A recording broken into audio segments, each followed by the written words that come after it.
Hello everyone, welcome back to Whisper Tales channel. Before we get started, comment below where you are from and what time you are watching. And did you know that 97% of you guys watching aren't subscribed yet? So make sure to subscribe and like. Alright, let's get into it. Story 1. The Frozen Keeper. The winter of 1987 brought record cold to the Yukon territory, the kind that makes your breath crystallize mid-air and your eyelashes freeze together. Marlo Duchamp had taken the job as winter caretaker at the abandoned Greystone mining camp because he needed the money and the solitude. After his divorce, the idea of spending 6 months alone in the wilderness seemed like exactly what he needed. The mining company paid well for someone willing to monitor the equipment and prevent vandalism during the off-season.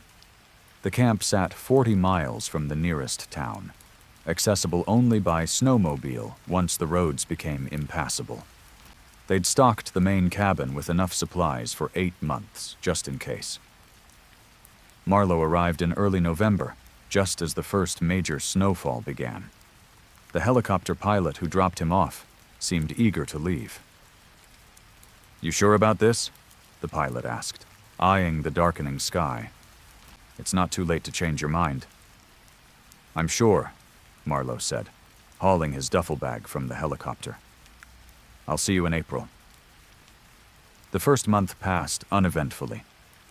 Marlo established a routine, checking the equipment sheds each morning, chopping wood, reading by lamplight, writing in his journal. The silence was absolute. Not the quiet of a suburban night, but the deep, oppressive silence of true wilderness in winter. Sometimes he'd go 3 days without hearing anything but the wind and his own breathing. It was mid-December when he found the first photograph. He'd been sorting through the storage closet in the main cabin, looking for extra batteries, when a small Polaroid fell from between 2 boxes. The image showed the interior of the very cabin he was standing in. But the photo had to be old. The furniture was arranged differently, and there was someone sitting in the chair by the window. A woman, her face turned toward the camera, her expression blank. She wore what looked like 1970s clothing. Marlo studied the photo under the lamplight. Something about the woman's eyes bothered him. They seemed to follow him as he moved. He tucked the photo into his journal and thought nothing more of it. That night, he woke to the sound of footsteps in the room above him. The cabin had 2 floors. Marlo slept on the ground level, in what had once been the camp supervisor's quarters. The upper floor contained bunk rooms for the miners. He'd only been up there once, during his initial inspection. The rooms were empty, stripped of everything but the metal bed frames. The footsteps were slow, deliberate, back and forth across the floor, like someone pacing. Marlo lay in his bed, listening. His rational mind offered explanations. The cabin settling in the cold, ice shifting on the roof, his imagination playing tricks in the darkness. But the footsteps continued, regular as a metronome, for nearly an hour before finally stopping. He didn't sleep the rest of the night. The next morning he forced himself to climb the stairs to the 2nd floor. The rooms were exactly as he'd left them. No footprints in the dust, no signs of disturbance. He checked every room, every corner, even looked out the windows for tracks in the snow outside. Nothing. Over the following weeks, Marlo found more photographs. They appeared in the strangest places. Tucked into a box of canned goods, wedged behind a loose board in the bathroom, folded inside an old mining manual. Each photo showed the cabin at different periods, but in every single one, the same woman appeared. Sometimes she was in the background, barely visible. Sometimes she was the clear subject of the photograph. In one image, she stood in the doorway of the cabin, her hand raised as if waving. In another, she sat at the kitchen table, a cup of coffee in front of her eyes staring directly at the camera. Marlo began to research the camp's history. The company had provided him with minimal information, but he had a satellite phone for emergencies and used it to call the regional archives. A helpful librarian named Patricia Ouellet promised to look into it. She called back 3 days later. "I found something," Patricia said, her voice crackling over the connection. The camp was closed temporarily in 1979. There was an incident. What kind of incident? A winter caretaker. Woman named Vivienne Theroux. She was found frozen to death in the main cabin. The strange thing was, all the doors and windows were locked from the inside. She'd had plenty of food, plenty of fuel for the stove. But the stove was cold when they found her, and she was sitting in a chair by the window, frozen solid. The report said it looked like she'd just sat down and let herself freeze.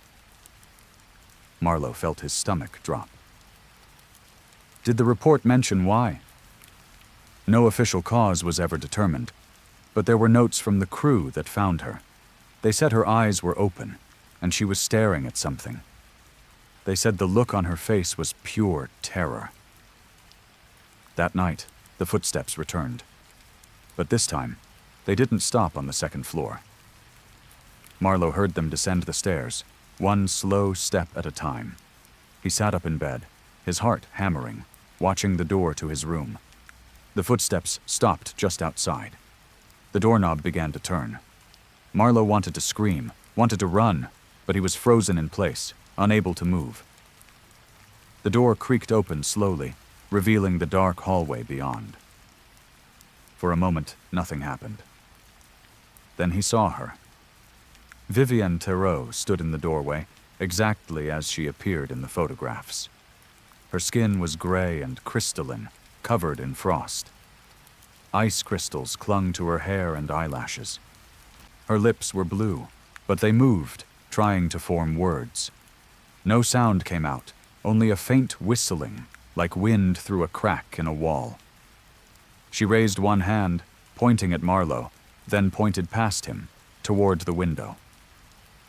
Marlowe couldn't help it. He turned to look. In the window, reflected in the glass, he saw not his own room, but a different scene entirely. He saw himself, older, grayer, sitting in the chair by that very window. Sitting perfectly still, his eyes wide and staring, his skin covered in frost. Frozen solid. Just like Vivienne. When he turned back, she was gone. Marlowe called for the emergency extraction the next morning. He told the company he'd had a medical emergency, that he needed to leave immediately. They sent the helicopter within 6 hours. As he was loading his belongings, he found one more photograph, this one sitting on the kitchen table. He was certain it hadn't been there before. The photo showed him, taken just moments earlier, loading his bags. But in the background, barely visible in the cabin window, was Vivienne Theroux, watching. On the back of the photo, written in handwriting that wasn't his own, were 3 words. "You were warned." The helicopter pilot noticed Marlowe's hands shaking as they lifted off. "You okay?" the pilot asked. Marlowe looked down at the cabin, growing smaller below them. In the window, he could see a figure standing, watching them leave. "I'm fine," he said. "Just cold." But Marlowe never felt warm again.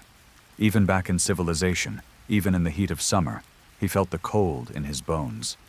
And sometimes, late at night, he still heard the footsteps. Slow, deliberate, pacing back and forth, getting closer. Story 2. The Thing in Bay Roberts. Siobhan Mackenzie had always loved the ocean. Growing up in Bay Roberts, Newfoundland, she'd spent her childhood exploring tide pools, collecting shells, and listening to her grandfather's stories about the sea. So when she inherited his old fishing cottage on the edge of town, she didn't hesitate to move in. The cottage hadn't been occupied in 5 years, not since her grandfather's death. It needed work, but Siobhan had time and motivation. She'd just quit her job in Toronto, burned out from corporate law, and decided to spend a year fixing up the property while she figured out what to do next. The locals in Bay Roberts were friendly, but oddly circumspect when she mentioned the cottage. "Your grandfather's place?" said elderly Finn Gallagher at the hardware store, his expression darkening. "That's quite a ways out." "I like the privacy," Siobhan replied. "Privacy?" Finn nodded slowly. "Yes, you'll have that. Well, if you need anything, you call. Don't wait." Siobhan found the comment strange, but dismissed it. Small towns always had their quirks. The cottage sat on a rocky outcrop overlooking a small cove. At high tide, the water came right up to the rocks below the house. At low tide, a small beach appeared, covered in smooth stones and tangles of seaweed. It was exactly as Siobhan remembered from childhood visits. She spent her first week cleaning, painting, and repairing. The work was satisfying, meditative. Each evening she'd sit on the deck with a glass of wine and watch the sun set over the Atlantic, feeling more at peace than she had in years. It was during the second week that she found the room. She'd been exploring the basement, checking for water damage, when she noticed an unusual wall. The stones were arranged differently, and when she tapped on them, they sounded hollow. After an hour of prying with a crowbar, she managed to remove enough stones to reveal a small door, barely 4 feet high. Behind the door was a room, maybe 8 feet square, with a ceiling so low she had to duck. The walls were covered in carved symbols, none of which she recognized. They looked old, worn smooth by time or possibly by hands. In the center of the room sat a stone basin filled with seawater. How the seawater got there, she couldn't imagine. The basin had no drain, no inlet, but the water was crystal clear and smelled of salt and brine. Siobhan took photos of the symbols and emailed them to a friend at the university, an anthropology professor named Marcus Whitmore. She also mentioned the room to Finn when she went to town for supplies. Finn's face went pale. "You opened it?" "Was I not supposed to? It's my house." "Christ," Finn muttered, shaking his head. "Your grandfather sealed that room for a reason." "What reason?" But Finn wouldn't say more. He just insisted she call him if anything unusual happened and hurried away. Marcus called her that evening. "Where did you say you found these symbols?" "In a hidden room in my basement. Why?" "Because they're not Newfoundland maritime symbols. They're older, much older, pre-colonial. And Siobhan, they're not decorative. They're containment symbols." "Containment for what?" "I don't know. But whatever these were meant to keep locked up, someone was very serious about it." That night, Siobhan woke to the sound of water dripping. She lay in bed, listening. The sound was coming from the basement. Steady, rhythmic drips echoing in the empty space below. She'd checked the pipes that afternoon. There were no leaks. She grabbed a flashlight and went downstairs. The basement was flooded. Not completely, but there was an inch of water covering the entire floor. It had to be seawater. She could smell the brine. The water was flowing from the hidden room, seeping out from under the small door. Siobhan waded to the door and pulled it open. The stone basin was overflowing, seawater cascading over its edges in impossible quantities. The basin couldn't hold that much water. It should have been empty in seconds. But the water kept coming, as if the basin was connected to the ocean itself. And in the water, something moved. At first, Siobhan thought it was seaweed, a thick tangle of it swirling in the basin. But seaweed didn't move like that. It didn't writhe and twist with apparent purpose, and it certainly didn't reach out. A strand of the dark mass extended from the water, stretching toward Siobhan. It looked slick and black, somewhere between plant and animal. Where it touched the floor, the stone hissed and steamed. Siobhan stumbled backward, slamming the door shut. She heard a sound from inside the room, a kind of wet, gurgling cry that made her skin crawl. The door shuddered as something hit it from the other side. She ran upstairs and called Finn. "It's out," she gasped when he answered. "Whatever was in that room, it's coming out." "Lock your doors," Finn said immediately. "I'm coming. Don't go near the basement." Finn arrived within 20 minutes, bringing 2 other men with him, Callum Donahue and James Theriot, both fishermen, both grim-faced. They carried containers of salt and iron chains, items that seemed absurd until Siobhan saw the looks on their faces. "Your grandfather was the keeper," Finn explained as they descended to the basement. The water was deeper now, up to their ankles. "When he died, we hoped the seals would hold without him." "The keeper of what?" "Your grandfather used to say it didn't have a name. It came from deep water, from a place where the ocean floor drops away into nothing. Said something like that. It doesn't think the way we do. It just hungers." They reached the hidden room. The door was open, hanging crooked on its hinges. The room beyond was dark, the water inside it black and churning. Callum shone his flashlight into the room and immediately stepped back. Jesus, Mary, and Joseph! The thing in the basin had grown. It filled the entire room now, a writhing mass of black tendrils, each one covered in mouths lined with tiny, needle-like teeth. The mouths opened and closed independently, gasping, as if trying to breathe air. "The symbols," Finn said, examining the walls. "They've been worn down. That's why the seal failed." They tried to force the thing back into the basin, using the chains and salt, chanting words that Finn said he'd learned from Siobhan's grandfather. For a moment, it seemed to work. The mass recoiled, shrinking away from the iron. But then one of the tendrils shot out, faster than any of them could react, and wrapped around James's leg. James screamed. Where the tendril touched, his skin turned black and began to dissolve. Callum grabbed him, trying to pull him free, but the tendril was impossibly strong. It began to drag James toward the basin, toward the gnashing mouths. Siobhan didn't think. She grabbed the iron chain from Finn and swung it like a whip, striking the tendril.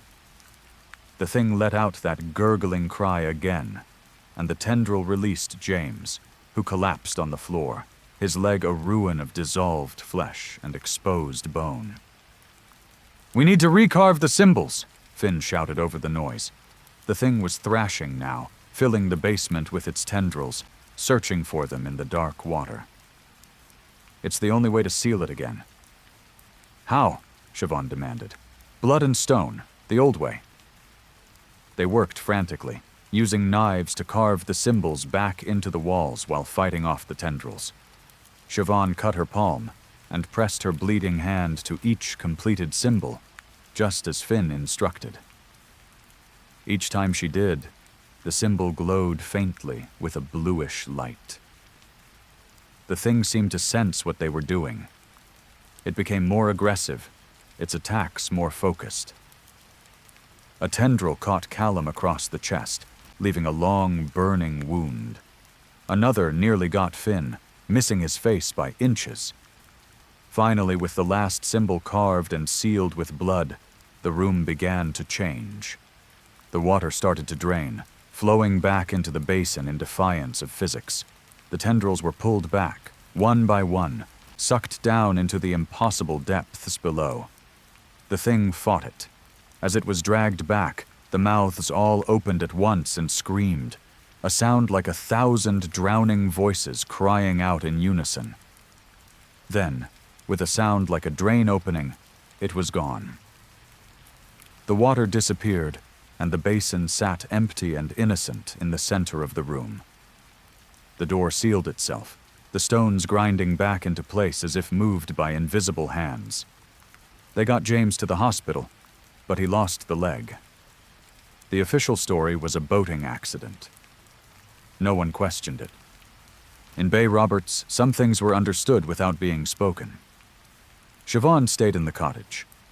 Finn taught her the keeper's duties, how to check the seals monthly, how to recarve the symbols when they began to fade, how to feed the thing small offerings of fish and blood to keep it sated. It wasn't the peaceful retirement she'd imagined, but it was important. "Why me?" she asked Finn one day as they worked together in the hidden room. "Because it's in your blood," he said simply. "Your grandfather was a keeper, and his father before him. The thing knows you. It will accept you. And if I leave? If I refuse?" Finn just looked at her sadly. "Then it gets out. And that thing in there, it doesn't stop growing once it's free. It would consume Bay Roberts in a week, the whole coast in a month. Eventually," he shrugged. "Best not to think about it." So Siobhan stayed. She lives there still, in her grandfather's cottage, keeping watch over the thing in the hidden room. Sometimes, late at night, she goes down to the basement and listens to the sound of water lapping in the stone basin, listening to the faint, hungry sounds that echo up from the depths below. And she carves the symbols again and again, keeping the seal strong, because she knows what happens if she doesn't. The ocean is deep, her grandfather used to say, and some things belong in those depths, far from the light, far from us. Story 3. The Kindness of Strangers. The summer of 2003 brought Rachel Pemberton to a crossroads on Highway 17 in northern Ontario, somewhere between Wawa and Thunder Bay. Her car had died spectacularly, coughing black smoke before rolling to a stop on the shoulder. No cell signal, no passing cars, just endless forest on both sides of the road, and the sun beginning to set. She'd been driving to Thunder Bay for a job interview, her entire life packed into the back of her failing Honda. At 26, she was starting over after a bad breakup and worse job prospects in Toronto. The job in Thunder Bay wasn't great, just administrative work at a mining company, but it was a start. Now, standing beside her dead car in the growing darkness, that fresh start seemed impossibly far away. Rachel waited for an hour, hoping for another car. None came. Highway 17 could be deserted this far north, especially on a Tuesday evening. She debated walking, but the nearest town was at least 30 kilometers back. She'd passed a gas station at the last junction, but that had been over an hour ago. Just as she was seriously considering spending the night in her car, she saw headlights approaching from the east. The vehicle was an old pickup truck, forest green, the kind that had seen hard use. It slowed as it approached, then pulled onto the shoulder behind her car. A man got out, tall and broad-shouldered, wearing a plaid jacket despite the summer heat. "Trouble?" he called out, his voice friendly.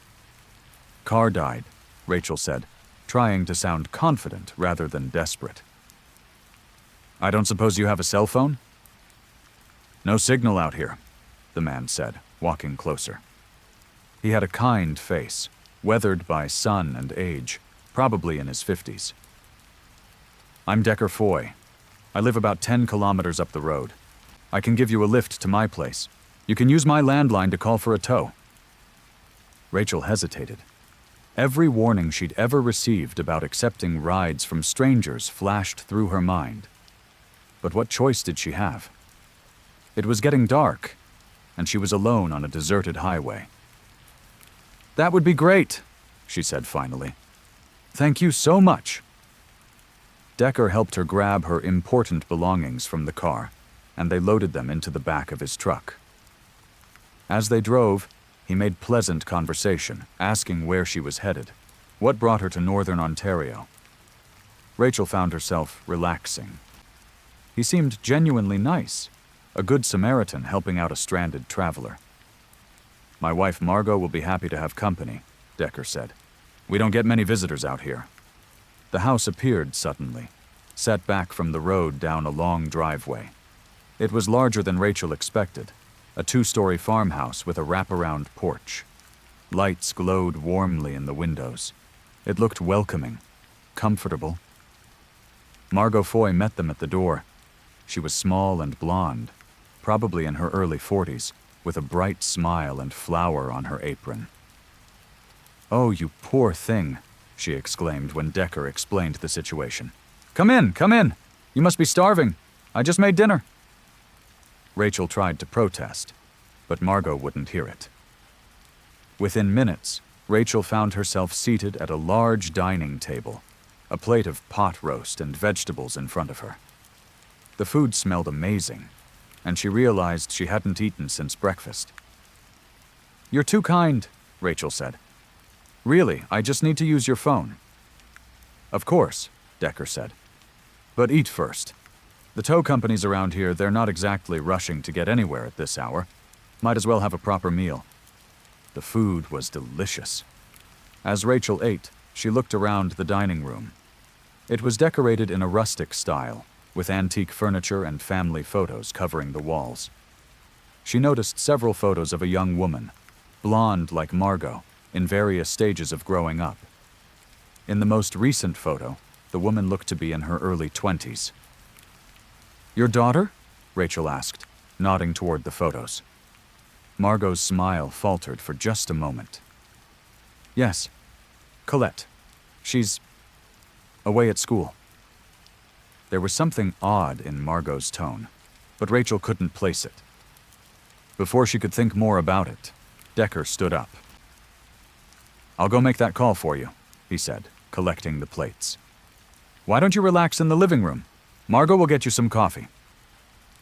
Rachel settled onto a comfortable couch in the living room, while Margot busied herself in the kitchen.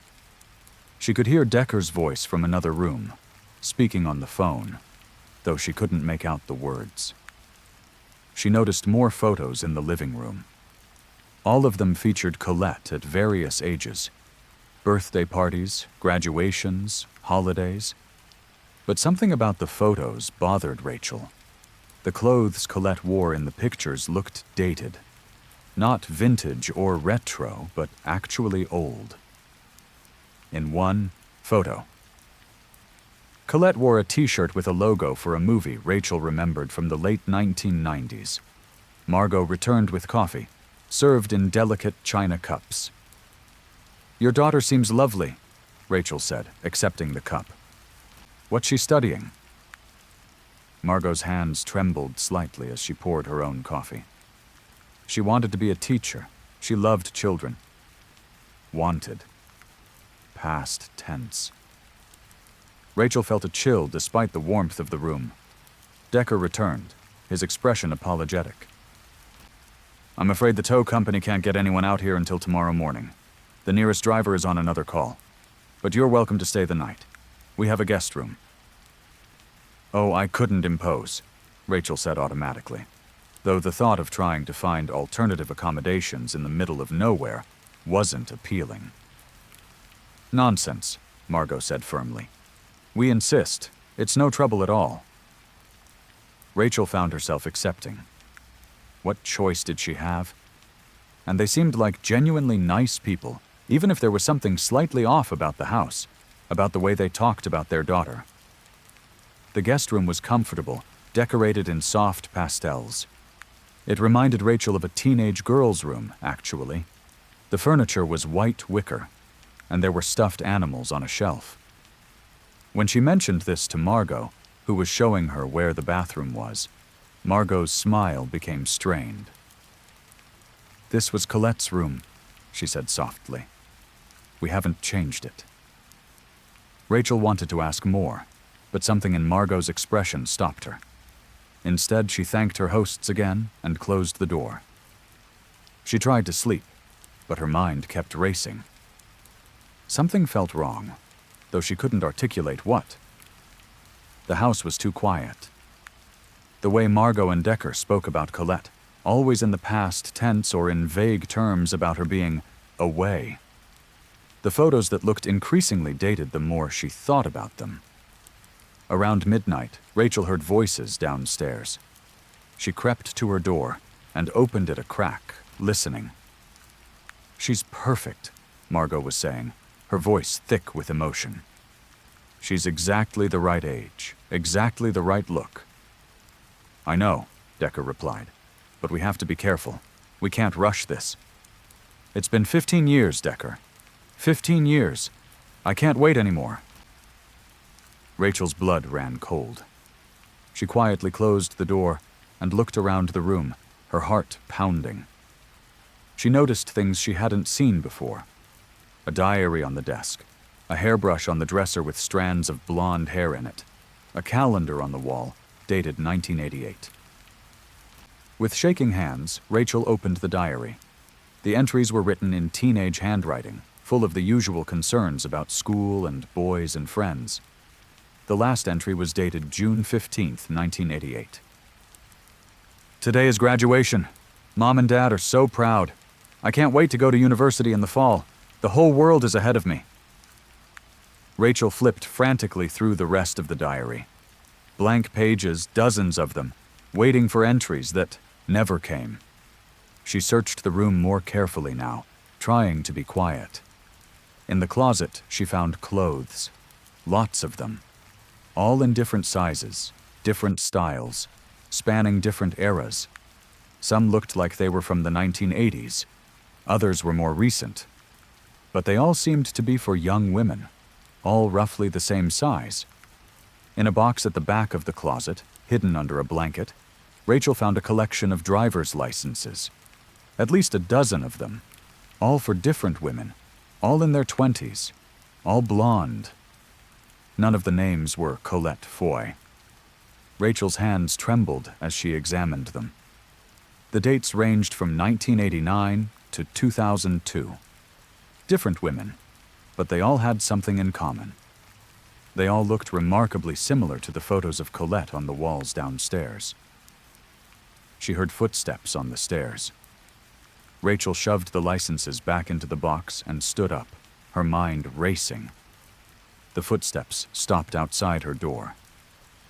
The doorknob turned slowly. Rachel? Margot's voice, soft and sweet. Are you awake, dear? Rachel didn't answer, standing frozen in the middle of the room. I know you're awake, Margot continued.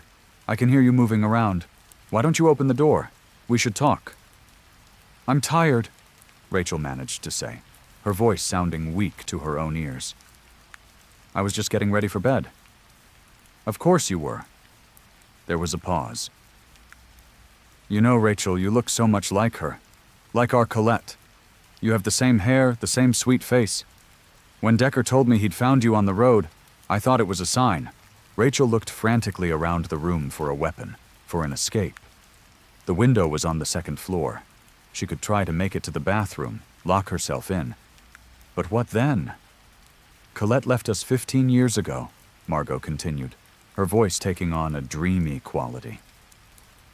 She wanted to go to university. She wanted to leave us, to go out into the world. We had an argument, a terrible argument. She said such awful things. Rachel heard Decker's heavy footsteps joining Margot in the hallway. We didn't mean for it to happen, Decker's voice now, rough with emotion. We just wanted her to stay, to be our little girl a while longer. But she fought us, and then she fell. Down the stairs. It was an accident. We buried her out by the garden, Margot said. She loved that garden. Rachel felt tears streaming down her face. She backed toward the window, wondering if she could survive the jump. But then we realized, Margot continued, that we could fix it. We could make it right. Every few years someone would come along. Someone who looked like Colette, who could be Colette. And for a while, it would be perfect. Just like it was before. For a while, Rachel whispered. They always disappoint us eventually, Decker said sadly. They try to leave, just like Colette did. They don't understand that we're giving them a gift. A loving home, a family. They should be grateful. The doorknob turned fully, and the door swung open. Margot and Decker stood in the hallway, backlit by the light from downstairs. Margot held a syringe in her hand. Don't fight, Rachel, Margot said soothingly. It will be so much easier if you don't fight. And who knows? Maybe you'll be the one. Maybe you'll stay. Maybe you'll finally be our Colette." Rachel screamed and grabbed the lamp from the bedside table, swinging it at Margot as she entered the room. The lamp connected with Margot's shoulder, and she stumbled back with a cry. Decker lunged forward, but Rachel was already moving, ducking under his arms and running for the stairs. She flew down the staircase, hearing them thundering after her. The front door was locked, deadbolted from the inside with a key she didn't have. She ran toward the back of the house, through the kitchen, searching desperately for another exit. The back door was also locked. Rachel sobbed in frustration, grabbing a kitchen knife from the counter as Decker appeared in the doorway. "Now, Rachel," he said, his voice calm and measured, the voice of someone trying to gentle a spooked horse. "There's no need for this. We're not going to hurt you. We love you." "You're insane!" Rachel shouted, brandishing the knife. "Let me go!" "We can't do that," Margot said, appearing beside Decker. She still held the syringe, and there was blood on her blouse where the lamp had hit her. "Don't you see? You're ours now. You came to us. You accepted our hospitality. That means something."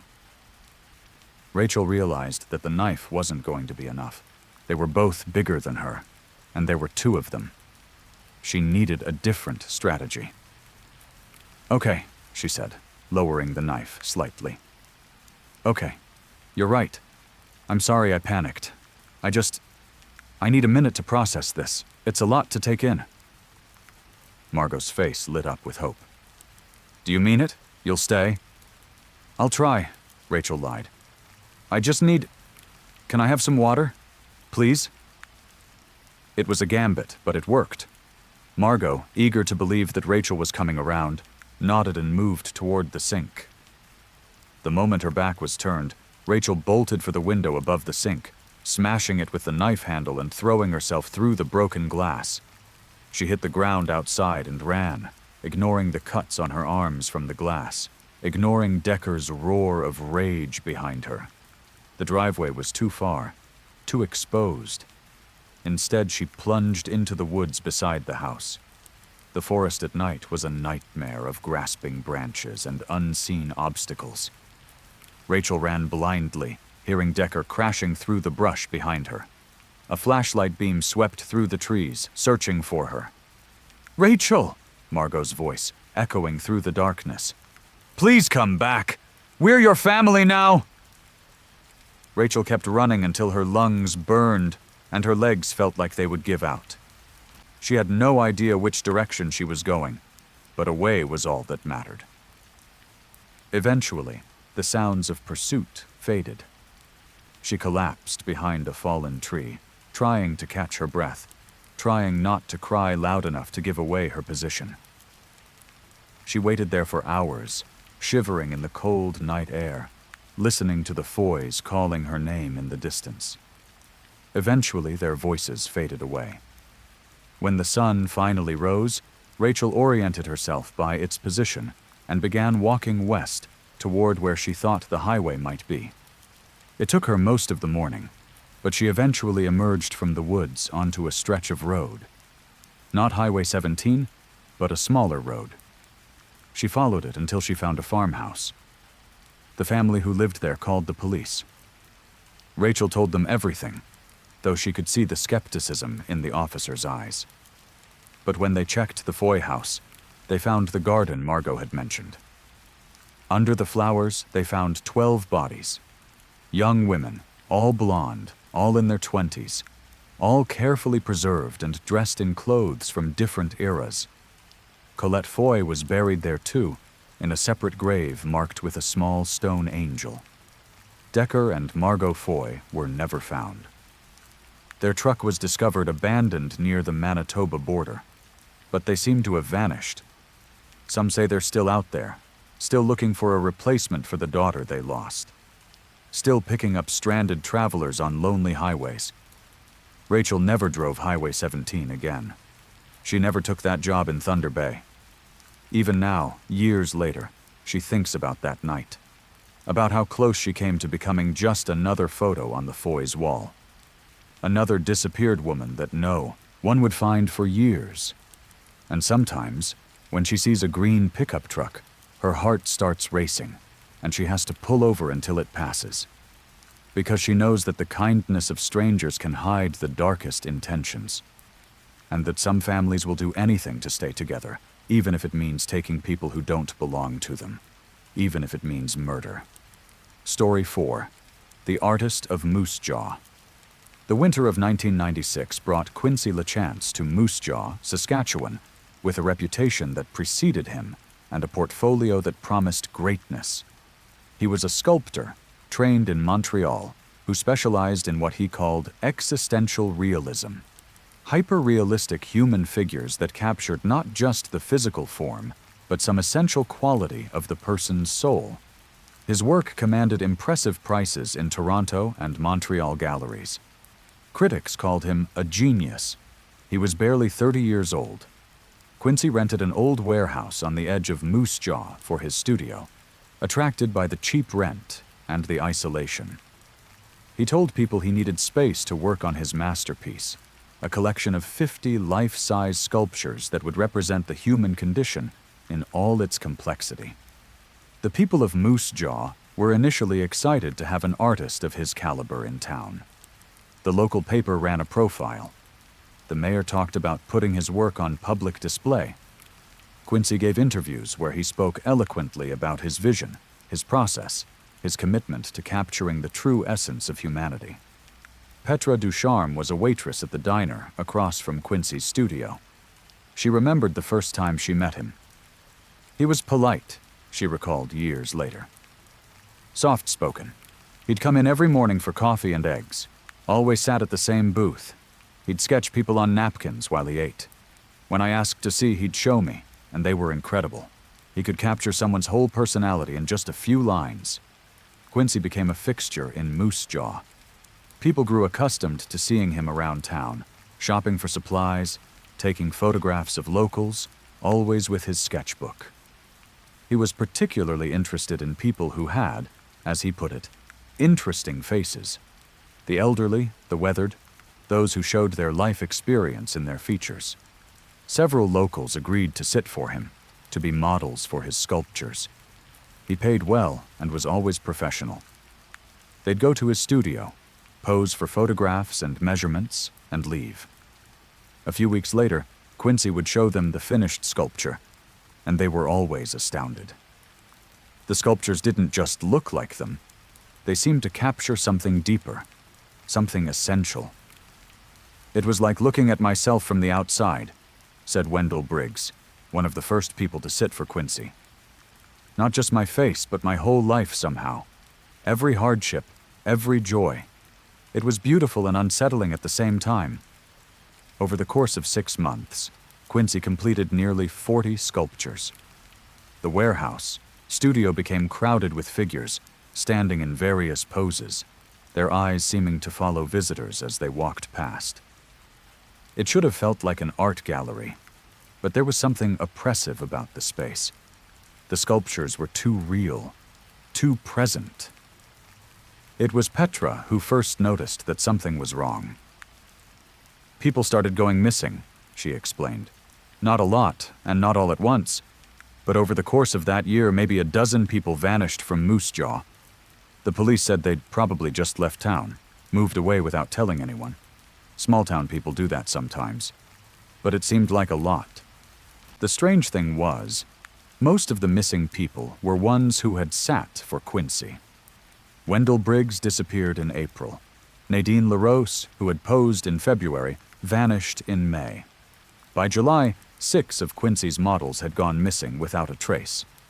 The police questioned Quincy, of course. He was cooperative, even sympathetic. He showed them his studio, his work. He suggested that perhaps his models, having seen themselves immortalized in art, had felt liberated to leave their old lives behind. It was a poetic notion, and in the absence of any evidence of foul play, the police had little choice but to accept it. But Petra wasn't convinced. She started paying closer attention to Quincy's comings and goings. She noticed that he kept odd hours, often working late into the night. She noticed that his van, which he used to transport his sculptures and supplies, had been reinforced with extra suspension, as if carrying heavy loads. She also noticed the sculptures themselves. There were now more than 40 of them, approaching the 50 he'd spoken about, and each one seemed impossibly lifelike. More than lifelike, actually. They seemed alive in a way that transcended art. One evening, after the diner closed, Petra made a decision. She crossed the street to Quincy's studio.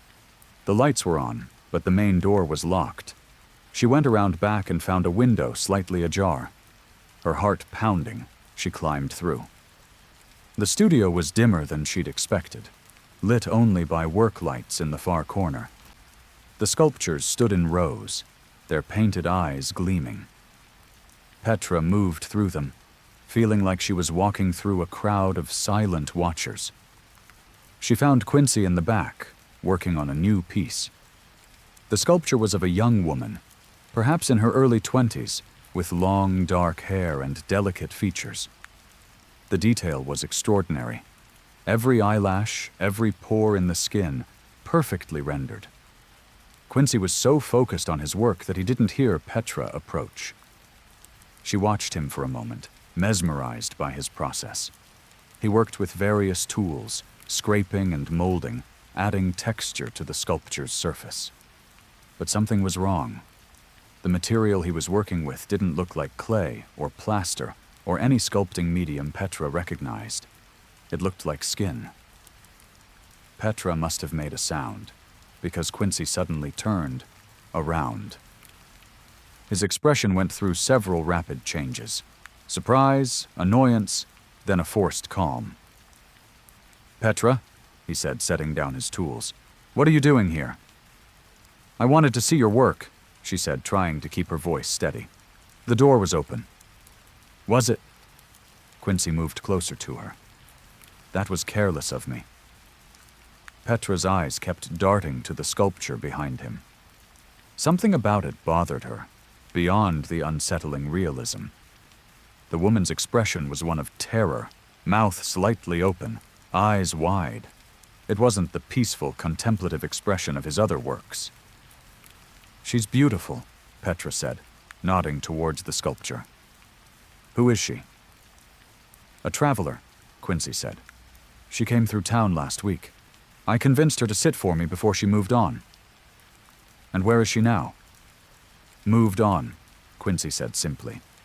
"To Calgary, I believe she said." But his eyes told a different story. Petra saw it there, just for a moment, the truth that she'd been afraid to acknowledge. She backed toward the door, trying to appear casual. "I should go," she said. "It's late." Quincy moved to block her path. "Stay," he said. "I'll make coffee. I could use the company." "I really can't. I insist." The word hung in the air between them, heavy with threat. Petra looked into Quincy's eyes and saw something terrible there, something cold and empty, like looking into the eyes of one of his sculptures. She ran. Petra bolted toward the window she'd climbed through, but Quincy was faster than she expected. He caught her arm, yanking her back. She screamed, but the warehouse was soundproofed, and there was no one around to hear. They struggled. Petra fought with desperate strength, kicking and clawing. She managed to break free and grabbed the first thing she could reach, one of Quincy's sculpting tools, a long metal implement with a sharp point. Quincy came at her again, and Petra swung the tool. It connected with his shoulder, and he cried out. Blood welled up, startlingly red against his pale shirt. But what happened next made Petra's blood run cold. Quincy looked down at his wound, then up at Petra, and he smiled. "You've damaged the exterior," he said, his voice oddly pleased. "Do you want to see what's underneath?" He pulled his shirt aside, widening the wound. Beneath his skin, Petra saw not muscle and blood, but something else. Something that looked like clay, gray and lifeless, molded into the approximate shape of human anatomy. "I've been perfecting the exterior for so long," Quincy continued, advancing on her. "But the interior is what matters. That's where the true art lies." Petra stumbled backward into the rows of sculptures. As she fell against one, it toppled over. The impact cracked its head, and what spilled out wasn't the hollow interior of a sculpture. It was bone and dried tissue, the desiccated remains of something that had once been human. "Each sculpture contains them," Quincy explained, as if teaching a class.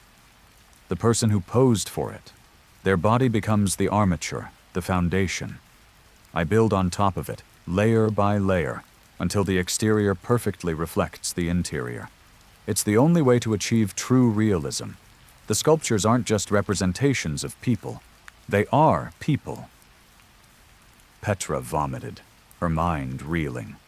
The sculptures were tombs, elaborate, beautiful tombs, each containing the remains of the person it depicted.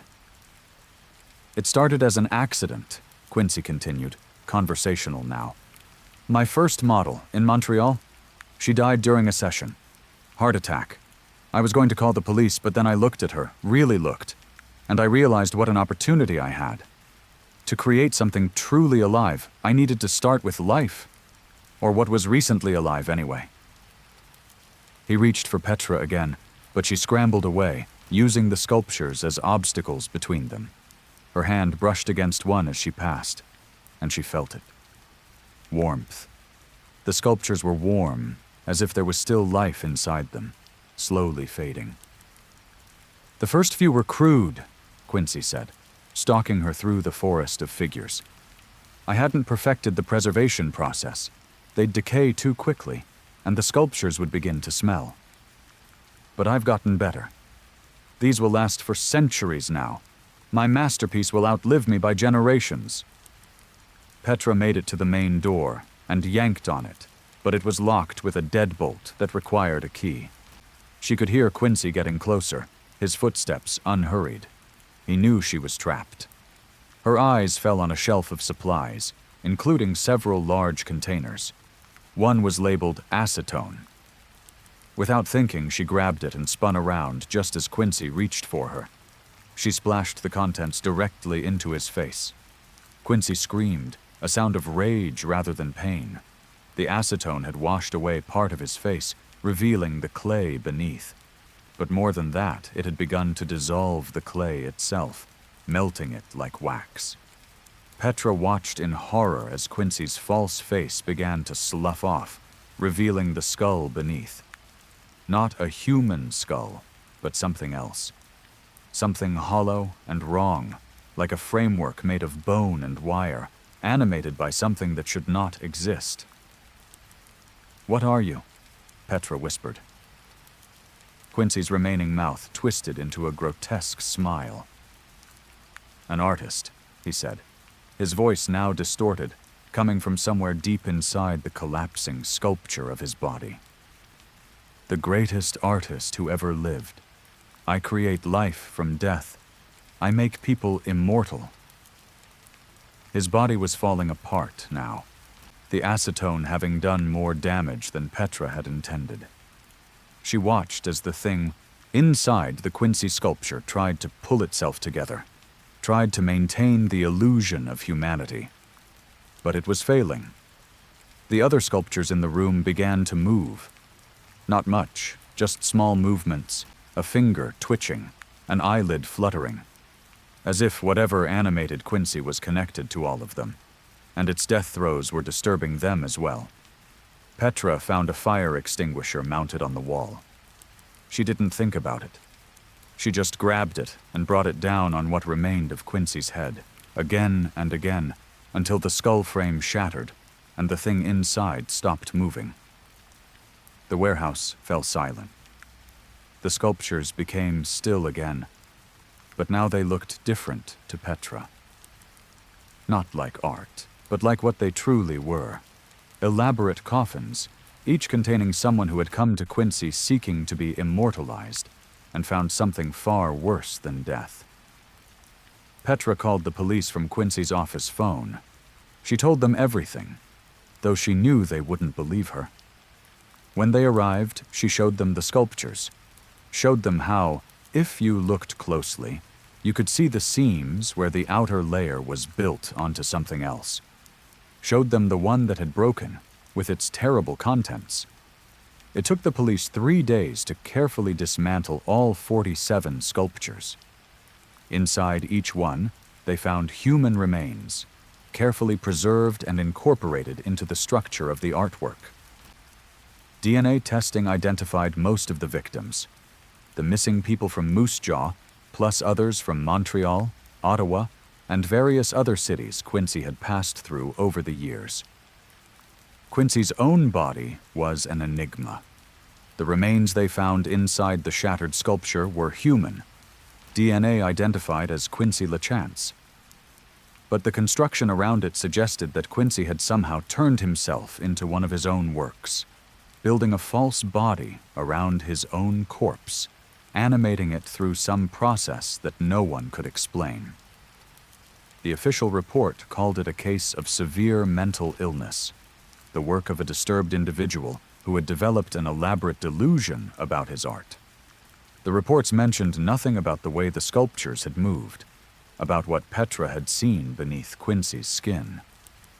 Those details were quietly omitted, deemed unreliable testimony from a traumatized witness. But Petra knows what she saw.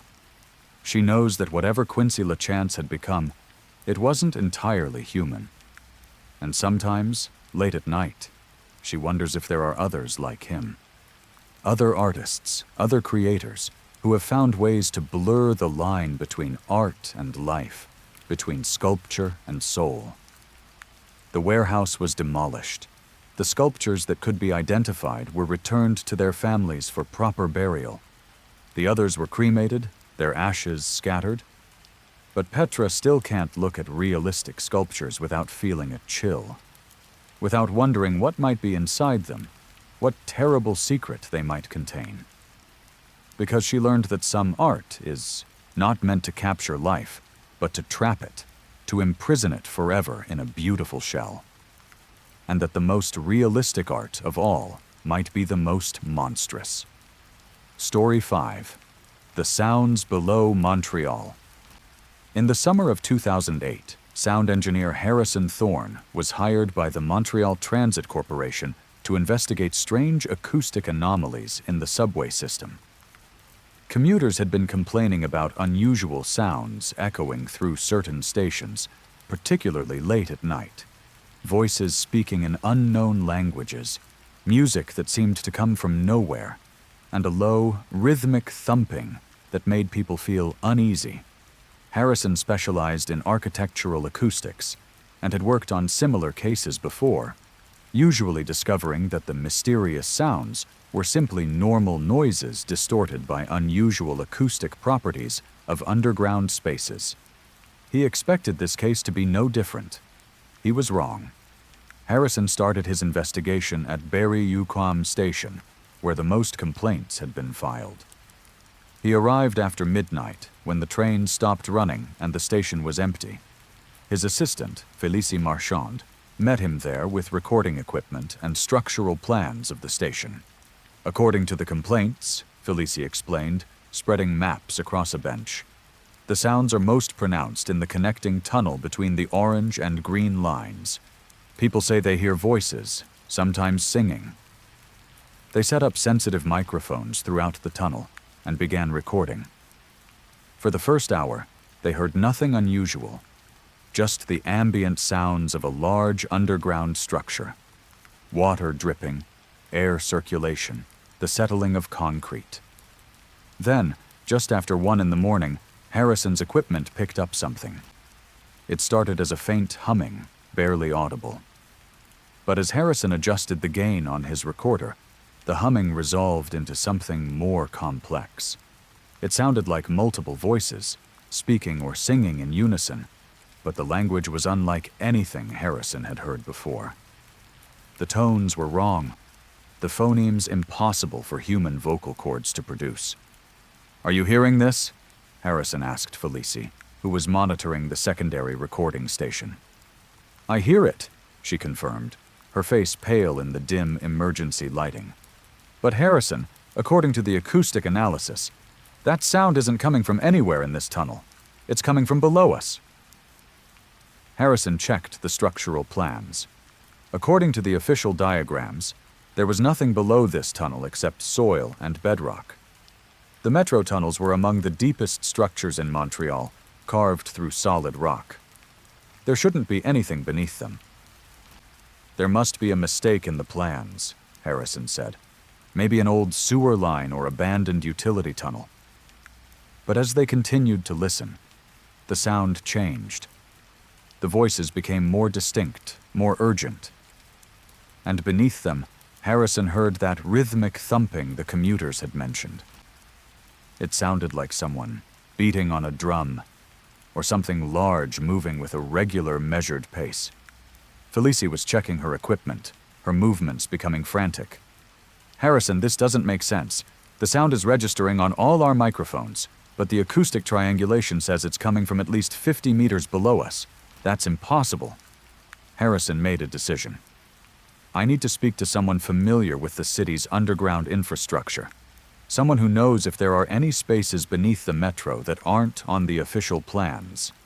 He called an urban exploration friend, a man named Gervais Bouchard, who had spent years mapping Montreal's underground, including abandoned sections of the old quarries that honeycomb the rock beneath the city. Gervais met them at the station an hour later. "The sound is coming from the old quarries," Gervais confirmed, after listening to Harrison's recordings. "Has to be. The metro was built right on top of the Montagne quarry system. Most of it was filled in or sealed off during construction, but there are sections that were just abandoned. The city claims they're all documented, but I've found passages that don't appear on any official map." "Can you get us down there?" Harrison asked. Gervais hesitated. "I can get you to the sealed entrances. But Harrison, people don't go into the deep quarries. There are stories." "What kind of stories?" "Workers during the metro construction. They reported finding chambers that had been decorated, like someone had been living down there. Old altars, symbols carved into the walls, and they heard sounds, just like what you're recording. The company sealed those sections off fast and didn't talk about what they'd found." Against his better judgment, Harrison insisted. Whatever was making these sounds, he needed to document it, to understand it. That was his job. Gervais led them to a maintenance tunnel that branched off from Yukon station. At the end was a newer concrete wall, but Gervais showed them how several of the blocks could be removed, revealing a narrow passage beyond. "This leads down to one of the old quarry chambers," Gervais explained. "I've been this far before. But Harrison, if we go down there, we stick together. And if I say we leave immediately. Understood?" Harrison and Felicie agreed. The passage descended steeply, the walls changing from modern concrete to old limestone. The air became colder and damper. Harrison's equipment registered significant acoustic changes. They were entering a large open space. The quarry chamber that opened before them was vast, the ceiling lost in darkness above. Harrison's flashlight beam couldn't reach the far walls. The space felt ancient, primal, carved from living rock by hands long dead. And everywhere, on every surface, were carvings. They weren't graffiti or casual markings. These were deliberate, repeated symbols. Spirals and circles. Strange, angular shapes that hurt to look at too long. Humanoid figures with too many limbs. The carvings covered the walls, floor to ceiling, overlapping in some places, like different artists had worked here over a long period of time. "What is this place?" Felicie whispered, her voice echoing strangely in the vast darkness. "I don't know," Gervais admitted. "I've seen sections of quarry with graffiti, with historical markings, but nothing like this." Harrison set up his recording equipment, wanting to capture the acoustics of this space. As soon as he turned on the sensitive microphones, he realized the sounds they'd heard above were much clearer here. The voices were all around them, echoing from the darkness, and the rhythmic thumping was louder, closer. "We need to find the source," Harrison said, moving deeper into the chamber. "Harrison, wait!" Gervais called, but Harrison was already following the sound. The chamber branched into multiple passages. Harrison followed the one where the sound was strongest, his footsteps echoing on stone that hadn't felt human feet in decades. The walls here were covered in more carvings, but these were different. They seemed to tell a story. The first images showed the quarry when it was active, workers cutting stone. Then images of something being discovered. A deeper chamber, something hidden in the rock, the workers opening it. And then the images became disturbing. The workers changing, their bodies twisted into impossible shapes, their mouths open in silent screams. The final image showed them descending into the earth, no longer human, following something that the carver had drawn as a spiral, endlessly descending. Harrison's light fell on something ahead, an opening in the floor about 3 meters across. The rhythmic thumping was coming from down there, echoing up from depths he couldn't see. He approached the edge carefully and pointed his flashlight down. The beam fell away into darkness, revealing nothing but smooth stone walls descending into the earth. The thumping continued, regular and mindless, like a heartbeat. "Harrison!" Felici's scream made him turn. She was backing away from one of the passages, her flashlight beam shaking wildly. Something was emerging from the darkness. At first, Harrison thought it was a person. It moved like a person, walked on 2 legs, had arms and a head. But as it came closer, into the range of their lights, Harrison saw that it was wrong in every way.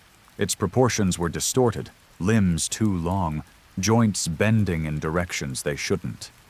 Its skin was pale and slick, like something that had never seen sunlight. And its face was human, but only in the most basic sense. Features arranged in roughly the right places, but empty, mindless, like a mask poorly imitating humanity. More of them emerged from the other passages. 10, 20, more. They moved with that same rhythmic gait, and Harrison realized with horror that they were the source of the thumping sound. Their footsteps, synchronized, echoing through the quarries. The creatures formed a circle around Harrison, Felicie, and Gervais, cutting off their escape. They didn't attack, didn't even seem hostile. They just stood there, swaying slightly, their empty faces turned toward the intruders. Then they began to sing. The sound was the same that Harrison had recorded in the Metro tunnel. But here, coming directly from these things, it was overwhelming. The harmonics were wrong, operating on acoustic principles that shouldn't exist. The sound seemed to bypass Harrison's ears and speak directly to his brain, filling his head with images he didn't want to see. He saw the quarries centuries ago, when they were first carved. He saw workers cutting stone, going deeper, always deeper. He saw them breaking through into a chamber that had existed long before humans walked the earth. Saw what they found there. A darkness that moved, that thought, that spoke in sounds that rewrote the structure of human minds. He saw the workers change, saw their bodies and minds reshaped by exposure to something that existed outside normal reality. Saw them descend into the depths, becoming custodians of something that slept in the deep places of the earth. "We have to go," Gervais was pulling at Harrison's arm. "Now!" But Harrison couldn't move. The singing held him transfixed, his mind filling with more images. Montreal above, built over this sleeping thing, millions of people living their lives unaware of what lay beneath. And these creatures, these changed humans, standing guard, waiting, singing their warnings that no one heard. Felicie grabbed Harrison's other arm, and together she and Gervais dragged him backward. The creatures didn't follow. They just stood there, singing, as the three investigators retreated toward the passage they'd come through. The sound followed them all the way back to the metro tunnel. Even after they'd replaced the concrete blocks sealing the passage, Harrison could hear it in his head. The singing, the warning, the promise that something waited in the deep places beneath the city. Harrison submitted his report to the Transit Corporation, but he kept it technical, bland. He wrote about acoustic anomalies caused by air currents in sealed quarry chambers, vibrations from train traffic creating harmonic resonances. He didn't mention what they'd found. Who would believe him? The corporation installed sound, dampening materials in the connecting tunnels. The complaints stopped. Officially, the case was closed. But Harrison couldn't let it go. He researched the history of the quarries, finding scattered references to disappearances during the metro construction. Workers who went into certain sections and never came out.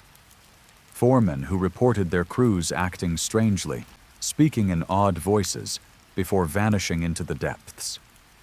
He found historical accounts of the original quarry workers in the 1700s and 1800s, noting several incidents of workers going peculiar after working in the deepest sections.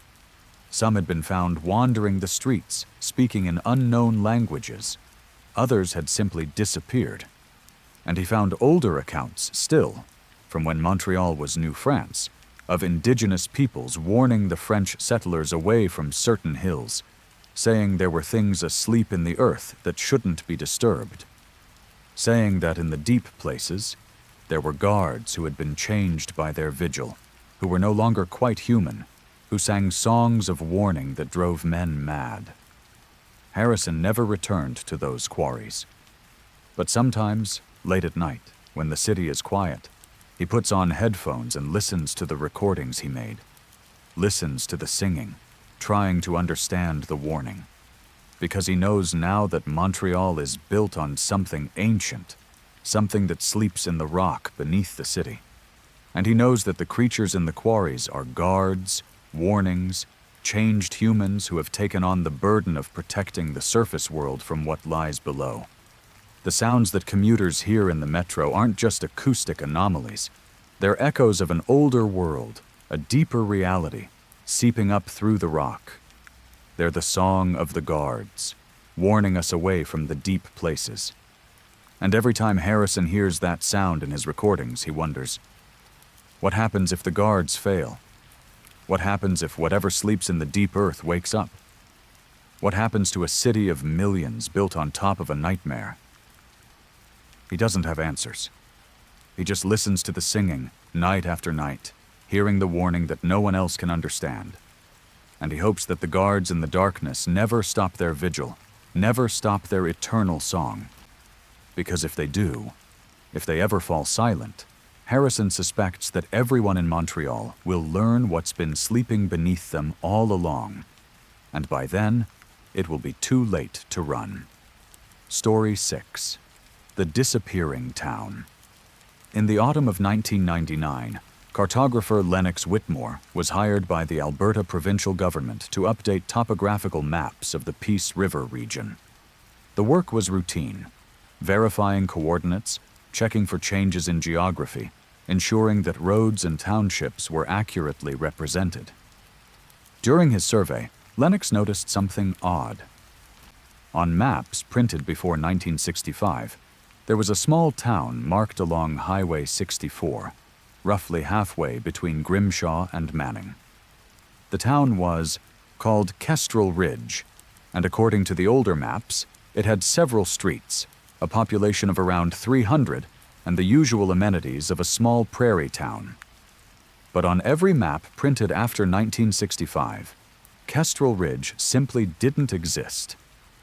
The highway passed through the location where the town should have been, but no town was marked. No streets, no buildings, no indication that a settlement had ever existed there. Lennox found this curious. Towns didn't just disappear, not without some record. Even ghost towns were noted on modern maps as historical sites. But Kestrel Ridge seemed to have been erased, not just from the landscape, but from the records. Being thorough, Lennox decided to visit the site himself. He drove out on a clear October day, following Highway 64 north.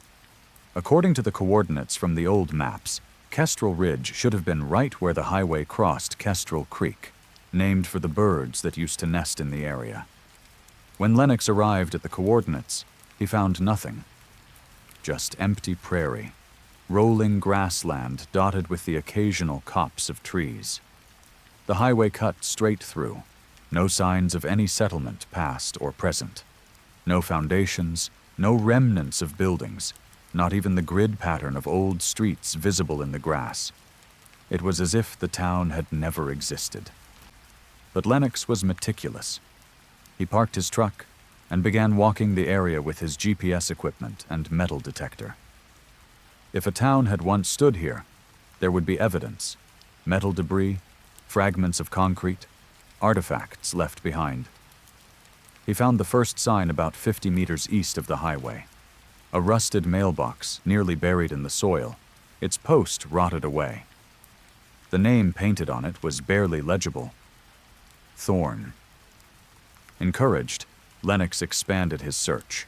Over the next hour, he found more evidence: pieces of rusted wire, shards of glass, a child's metal toy truck corroded by decades in the earth. These were the scattered remnants of human habitation. But what he didn't find was any structural evidence. No foundations, no basement holes, no trace of streets or buildings.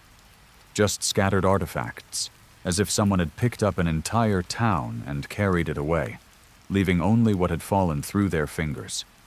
Lennox took GPS coordinates of each find and began sketching a map. When he connected the locations of the artifacts, a pattern emerged.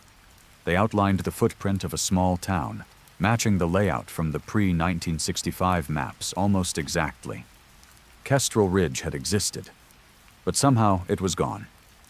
That night, back in his motel in Manning, Lennox researched the town's history. He found very little. Kestrel Ridge had been established in 1923 as a farming community. It had never been large, never prosperous, just a small collection of families trying to make a living from the land. The few references he found all ended abruptly in 1964. After that, nothing. No census data, no newspaper articles, no government records.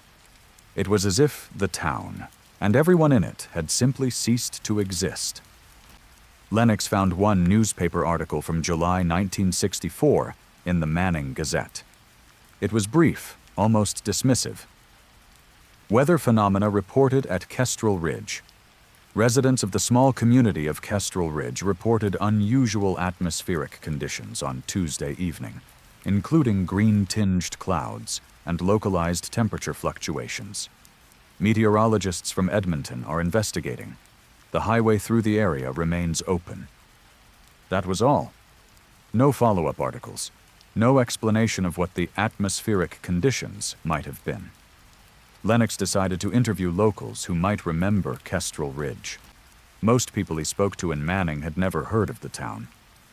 But eventually, he found someone who had. Noelle Deschamps was in her 80s, living in a nursing home in Peace River. When Lennox mentioned Kestrel Ridge, her face went ashen. "You shouldn't be asking about that place," she said immediately. "Why not? What happened there?" Noelle was quiet for a long time, staring out the window at the Peace River below. Finally, she spoke. "I was 18 in 1964.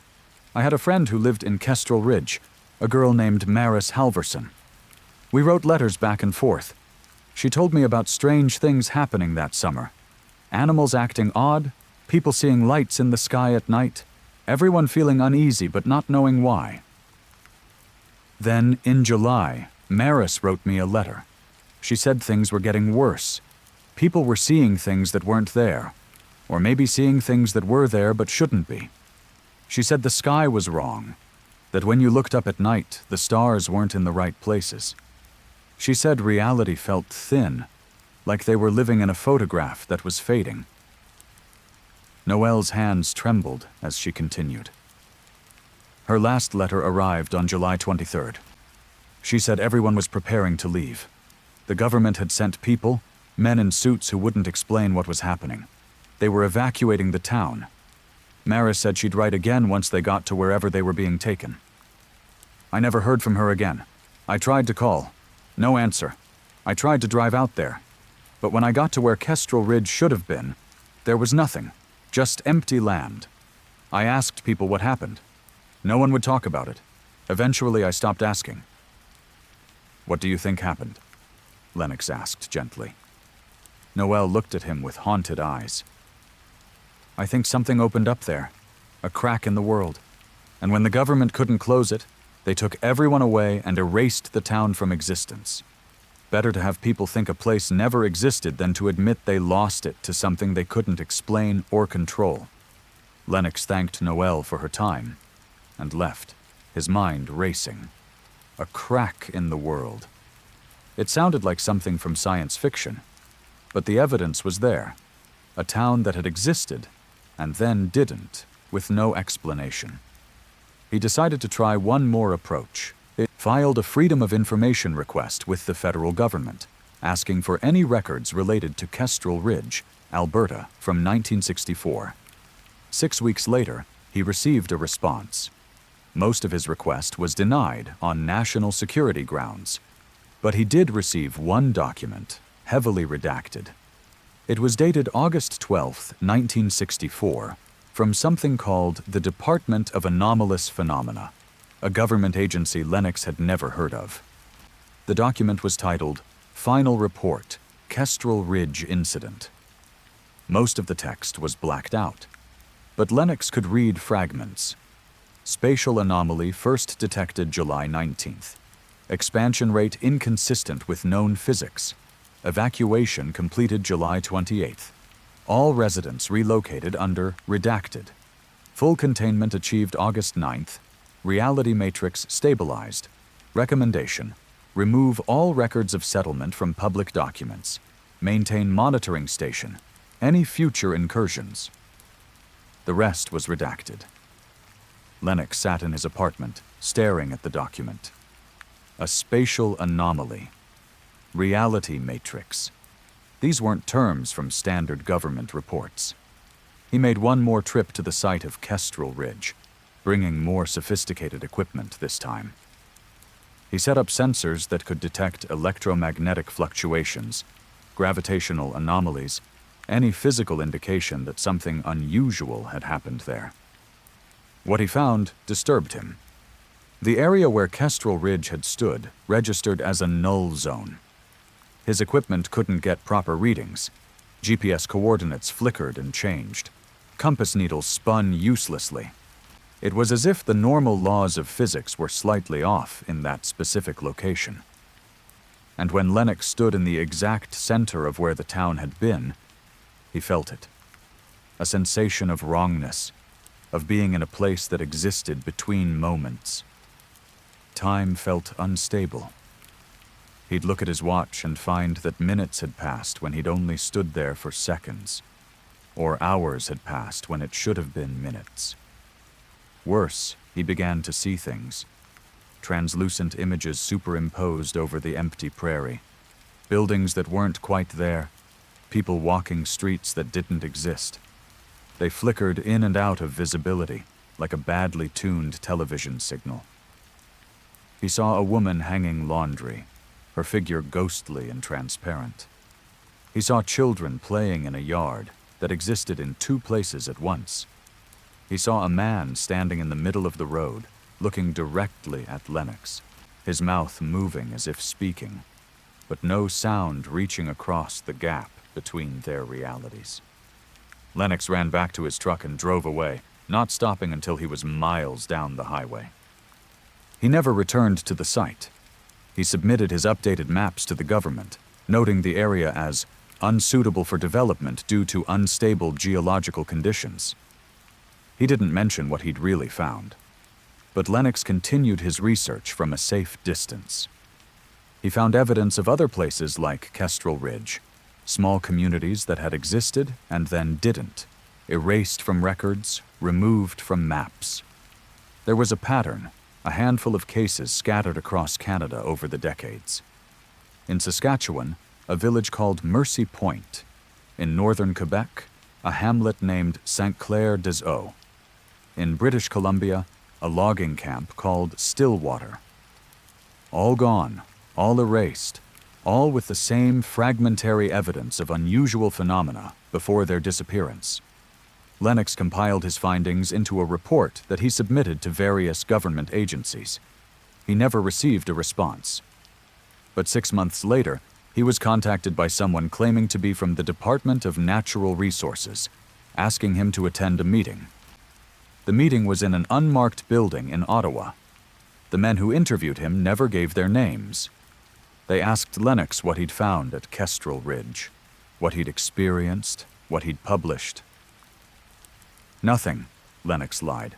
"I filed my report on the maps, that's all." They didn't believe him, but they couldn't prove otherwise. They thanked him for his time and escorted him out. As he was leaving, one of the men spoke quietly to him. "Mr. Whitmore, some places aren't meant to be mapped. Some things that happen aren't meant to be recorded. If you understand this, you'll have a long and successful career. If you don't..." He left the threat unfinished. Lennox understood. He never publicly spoke about Kestrel Ridge again, but he kept his personal research, stored in a locked safe in his home. Maps showing the ghost towns, the erased places, documents proving they had existed, testimony from people who remembered them. And sometimes, late at night, Lennox would spread those maps across his desk and trace the locations of the disappeared towns. He'd notice things, patterns in their distribution, similarities in the terrain, correlations with geological features. He developed a theory, one he never dared to publish, that there were thin places in the world, locations where the fabric of reality was weak.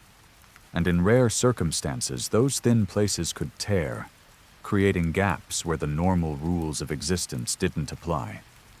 Kestrel Ridge had been one such place. Something had torn there, had created a gap that the town and its residents fell through. Not destroyed, not moved, but translated into some other state of existence, some parallel reality that occupied the same space, but existed in a different dimension. The people of Kestrel Ridge were still there, Lennox believed, still living their lives in their town, unaware that they'd slipped out of phase with the rest of the world. And sometimes, when conditions were right, you could see them, could glimpse their ghost town flickering in and out of phase with our reality. Lennox never proved his theory, but he marked on his private maps all the places where the fabric of reality seemed thin, where towns had disappeared, or where unusual phenomena had been reported and then covered up. And he warned anyone who would listen. There are places on our maps that don't exist anymore, and places that exist that can't be mapped. There are gaps in the world where things slip through, where entire communities can disappear in an instant, erased from existence. The official maps show empty spaces where those towns used to be. But Lennox knows the truth. They're not empty. They're occupied by people who are still there, still living, but existing in a reality just slightly askew from ours. And every time he drives through empty prairie, through forests where no towns are marked, he wonders, how many disappeared places are we driving past every day? Their residents living their lives just out of phase, watching us pass through what they still consider to be their home. The thought keeps him awake at night. Because if it happened to Kestrel Ridge, if it happened to those other towns, it could happen anywhere. Any community could slip through a crack in reality, could be erased from existence while still existing somewhere else. And the government, whatever agency manages these phenomena, would simply delete the records and update the maps. As if those places, and the people who lived there, had never existed at all. Lennox still has his maps showing the disappeared towns. And he still checks the news, watching for reports of unusual phenomena, of entire communities going silent. Because he knows that Kestrel Ridge wasn't the first, and it won't be the last. The world has thin places, and sometimes things fall through. Story 7. The Memory Ward. Dr. Valentina Cross had been working at the Westmount Psychiatric Facility in Halifax for 3 months when she first encountered patient 17. The facility was old, built in 1923, and still operated sections of the original building despite multiple renovations and expansions. Patient 17 was housed in one of those original sections, in what the staff referred to as the Memory Ward. The Memory Ward was an unofficial designation. Officially, it was Ward C, specializing in patients with severe dissociative disorders and memory-related psychiatric conditions. But the staff called it the Memory Ward because of what happened there. "You'll get used to it," said Dr. Randall Keene, Valentina's supervisor, as he showed her around. "The patients in Ward C have unique conditions." "Unique how?" Valentina asked. "You'll see."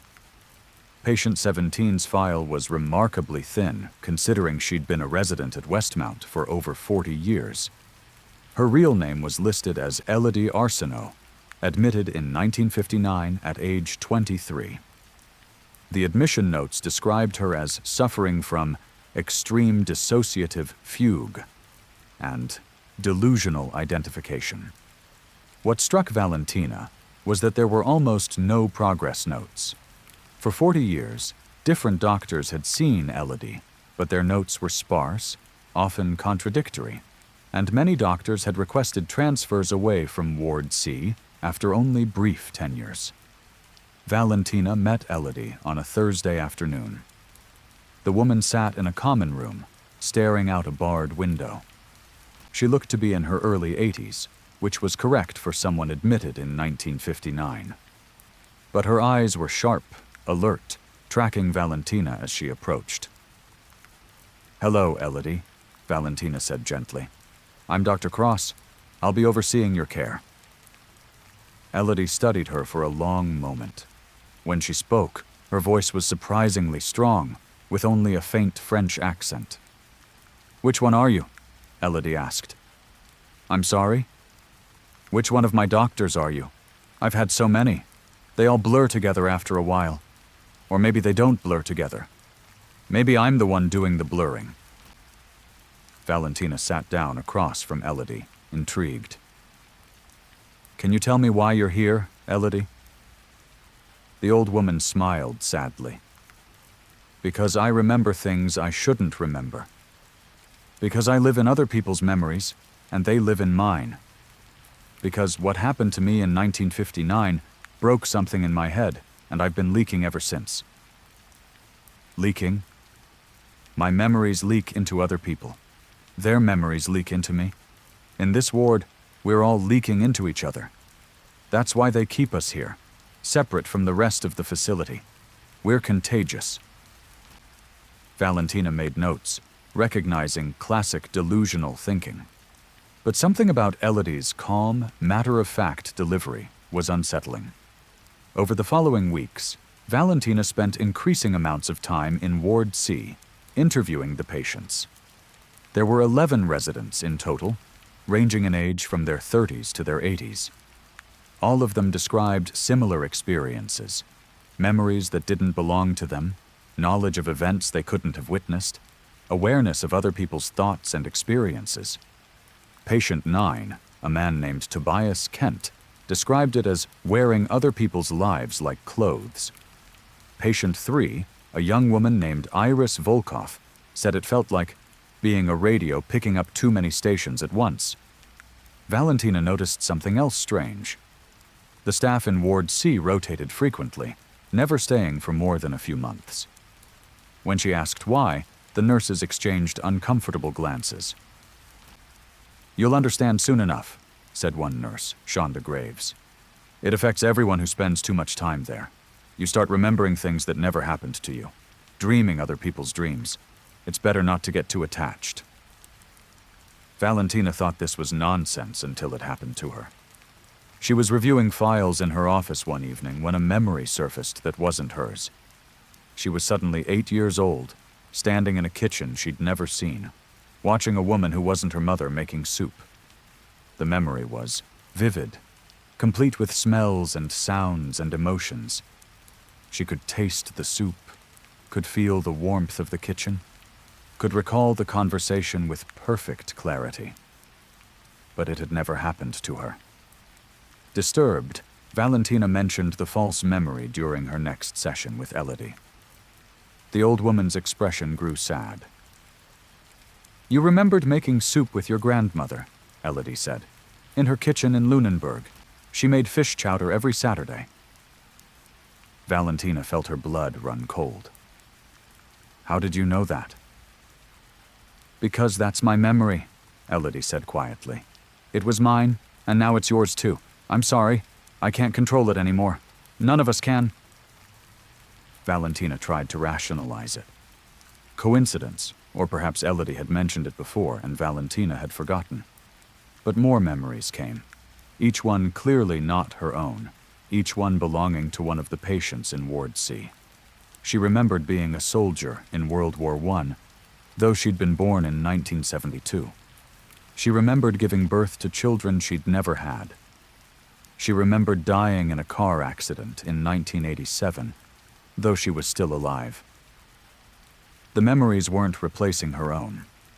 They existed alongside them, a growing collection of experiences that belonged to other people but felt as real as her own.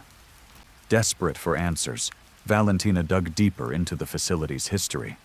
She found references to an incident in 1959, poorly documented and clearly covered up. Something had happened in Ward C, something involving an experimental treatment.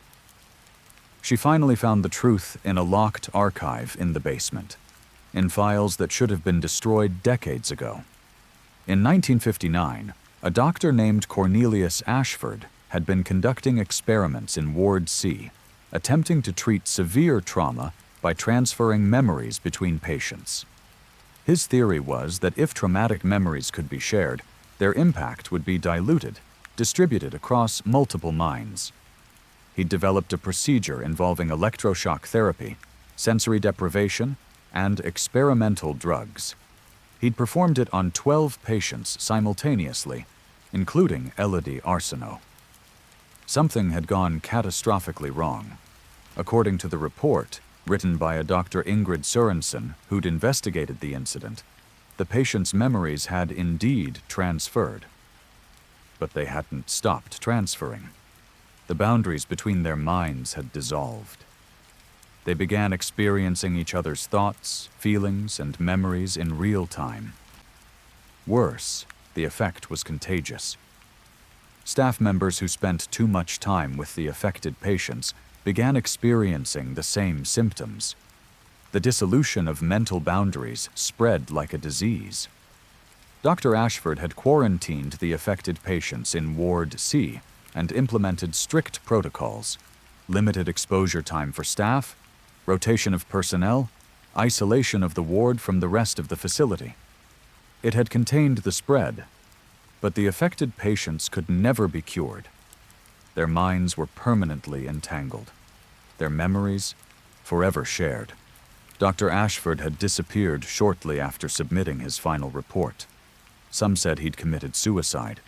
Others whispered that he'd been committed to Ward C himself, that he'd exposed himself to the effect deliberately and been consumed by it. Valentina confronted Dr. Keene with what she'd found. He looked exhausted, unsurprised. "We keep them comfortable," he said. "That's all we can do. The effect doesn't spread beyond Ward C anymore as long as we follow the protocols. But everyone who works there is affected eventually, including you, I'm afraid." "There has to be a cure," Valentina insisted.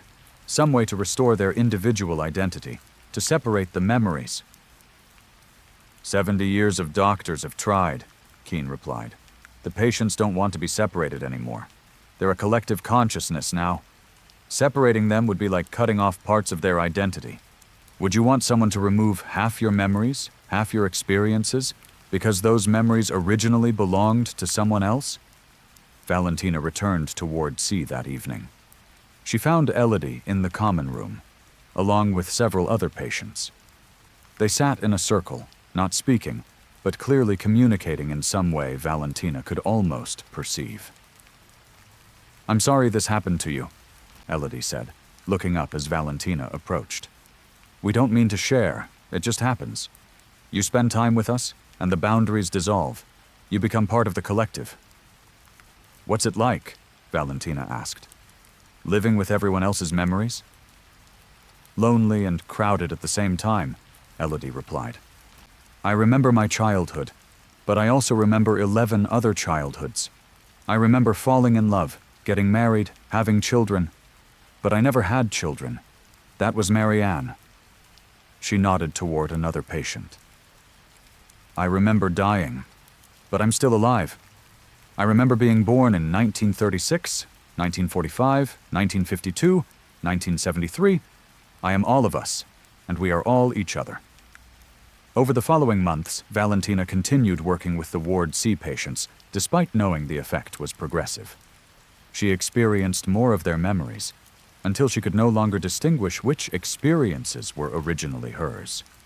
She remembered being Elodie, young and frightened, being strapped down for Dr. Ashford's procedure.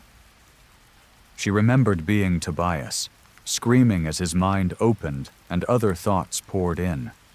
She remembered being each of the patients, living their lives, experiencing their traumas, sharing their joy and pain.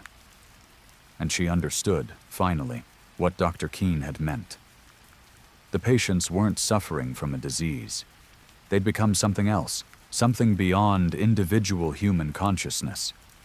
They were a collective, a group mind, sharing every experience, every memory, every thought. It was beautiful and terrifying in equal measure. Valentina requested a transfer before she was completely absorbed. Dr. Keene approved it immediately, understanding what she was fleeing. But even now, years later, working at a different hospital, Valentina carries the memories of Ward C with her. She remembers being Elodie, being Tobias, being Iris, being all of them. Those memories are fainter now, more like dreams than lived experiences. But they're still there, a reminder of what she touched, what she almost became. And sometimes, late at night, she wonders about the patients still in Ward C. She wonders if they remember her now, if her memories have become part of their collective. She wonders if, in some small way, she's still there with them, a ghost in their shared consciousness. The memory ward continues to operate. New patients are never admitted. The current residents are the last of Dr. Ashford's original experiment, and those who've been absorbed since. The protocols remain in place, keeping the effect contained. But Valentina knows the truth. It's only a matter of time. The boundaries are still dissolving, slowly but inevitably. The collective consciousness in Ward C is still growing, still reaching out, still touching everyone who enters its domain. And one day, perhaps, the quarantine will fail. The collective will spread beyond Ward C, beyond Westmount Facility, beyond Halifax. And when that happens, when the boundaries between all human minds begin to dissolve, when we all begin to share memories and experiences, when individual consciousness gives way to something larger, will that be a catastrophe? Or will it be the next stage of human evolution? Valentina doesn't know. She just remembers. She remembers everything now, hers and theirs, real and imagined, past and future. She remembers being 12 people at once, living 12 lives simultaneously. And sometimes, in her dreams, she's back in Ward C, sitting in a circle with the others, all of them sharing thoughts without words, all of them one mind in many bodies. And in those dreams, she's home. Story 8. The Last Broadcast. In March 2012, radio technician Wesley Pohl was hired to decommission an old AM radio transmitter in rural New Brunswick. The transmitter had been broadcasting automated weather reports since 1968, but the service was being discontinued, replaced by internet-based systems and FM broadcasts. The transmitter station was located in the woods outside Oromocto, accessible only by an overgrown logging road. When Wesley arrived, he was struck by how isolated the place was. The transmitter building was small, just a concrete structure housing the equipment, with a tall transmission tower rising from its roof. The door was locked, but Wesley had the key. Inside, the equipment looked ancient. Tube amplifiers, mechanical relays, reel-to-reel tape machines for the automated broadcasts. Everything was covered in dust, but still functioning. The transmitter humming along, broadcasting its weather, reports to anyone with an AM radio tuned to 940 kHz. Wesley's job was straightforward: shut down the equipment, remove anything valuable or reusable, and lock the building for eventual demolition. He estimated it would take a day, 2 at most. He started by powering down the transmitter. The moment he threw the main breaker, something strange happened. The equipment didn't shut off. The tubes in the amplifiers continued to glow. The tape machines kept turning. The transmission indicator light remained lit. Wesley checked the breaker. It was definitely off. The building's power supply disconnected. But the equipment continued operating as if nothing had changed. He checked for backup power. There was none. No batteries, no generator, no secondary power source. Yet the equipment kept running. Puzzled, Wesley decided to check the transmission itself.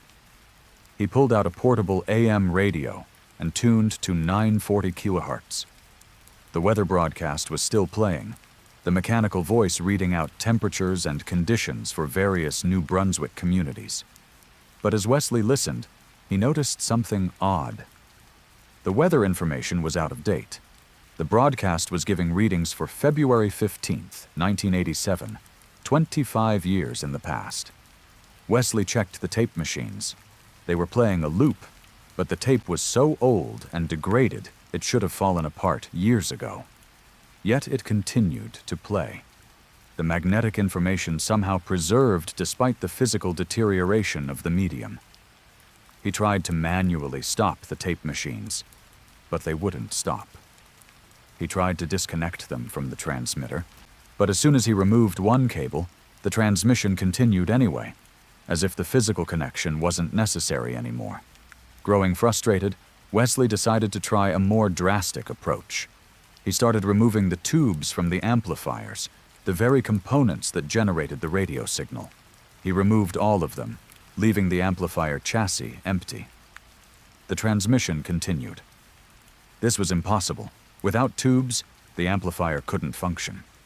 Without an amplifier, there could be no transmission.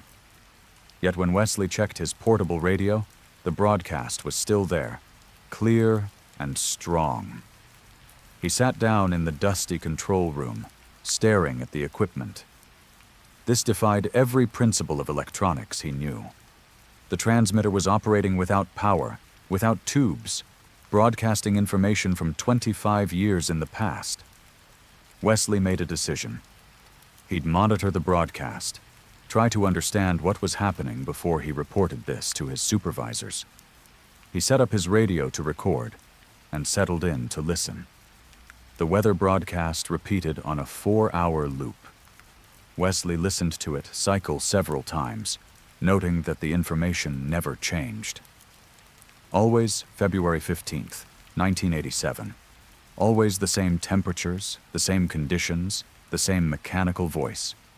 But then, around midnight, something changed. Between weather reports, in the silence between automated announcements, Wesley heard something else. A faint voice, barely audible beneath the static, speaking rapidly in French. He couldn't make out the words at first, but he increased the volume and applied filters to reduce the static. The voice became clearer. Ne pouvez pas arrêter la transmission. Ils écoutent toujours. Ils ont toujours écouté. Depuis le début. Wesley's French was rusty. but he understood enough. Cannot stop the transmission. They are always listening. They have always listened. From the beginning. The voice faded back into static, replaced by the next automated weather report. Wesley felt a chill run down his spine. He checked his recording equipment, making sure he'd captured that voice. He had. It was real, not a product of his imagination. He decided to research the station's history. Using his laptop and the weak cell signal he could pick up outside the building, he found references to the transmitter going online in 1968. But there were mentions of earlier broadcasts from this location, dating back to the 1940s. He found a newspaper article from February 16th, 1987, the day after the date in the looping weather broadcast. The article mentioned that the transmitter station had been offline for maintenance on February 15th. The technician who'd been working on it, a man named Réal Lévesque, had disappeared. His truck was found at the site, but Réal himself was never located. The article noted that the transmitter came back online the next day, but there were complaints about the broadcast. Listeners reported hearing strange voices between the weather reports, hearing sounds that shouldn't be there. Wesley searched for more information about Réal Lévesque, but found almost nothing. The man had simply vanished, and the case had gone cold quickly. As Wesley continued monitoring the broadcast through the night, more voices emerged between the weather reports. Different voices, speaking different languages, saying fragmentary things that didn't quite make sense. The signal reaches farther than you think. They're not listening for weather. The transmission is the door. We can't leave without the signal. Wesley began to feel increasingly uneasy. The building, which had seemed merely old and abandoned when he arrived, now felt oppressive. The shadows in the corners seemed darker. The humming of the equipment seemed to take on a rhythm, almost like a heartbeat.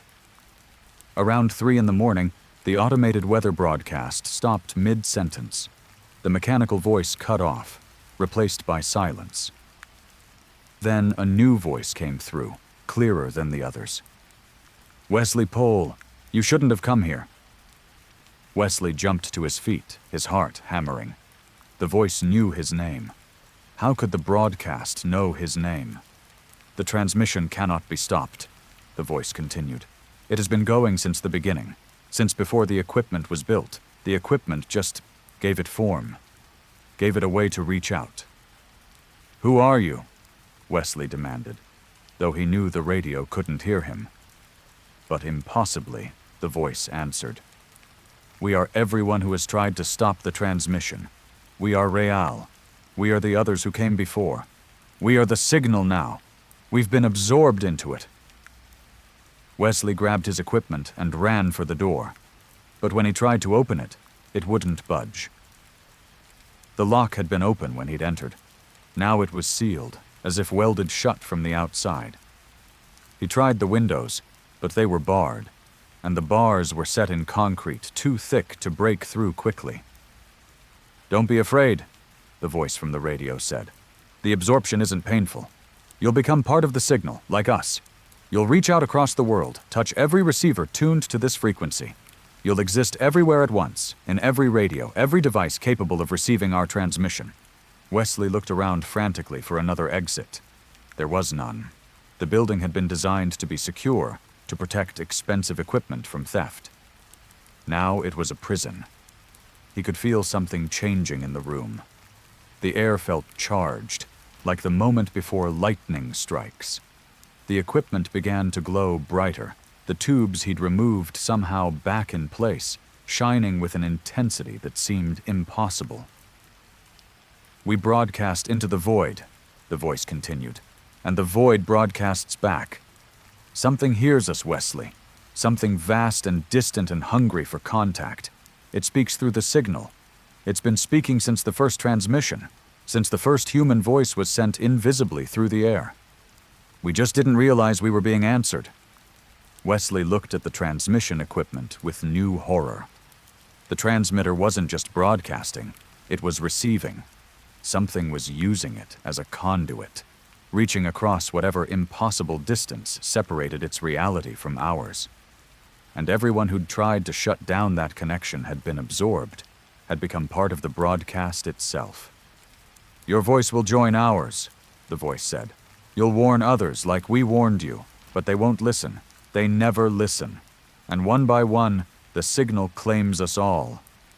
Wesley felt something pulling at him, an invisible force drawing him toward the transmitter. He tried to resist, but his feet moved against his will, carrying him closer to the glowing equipment. He could hear them now, all the voices in the signal.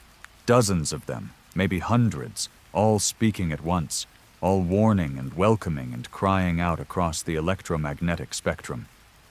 Réal Lévesque was there, and others whose names Wesley would never know, all of them absorbed into the eternal broadcast. "The signal must continue," they said in unison. "The signal is continued. Time doesn't matter here. You're already part of us, Wesley. You've been part of us since the moment you entered this building. This moment, this conversation, we've had it. Before. We'll have it again. The signal loops, just like the weather broadcast. You'll understand soon." Wesley reached the transmitter.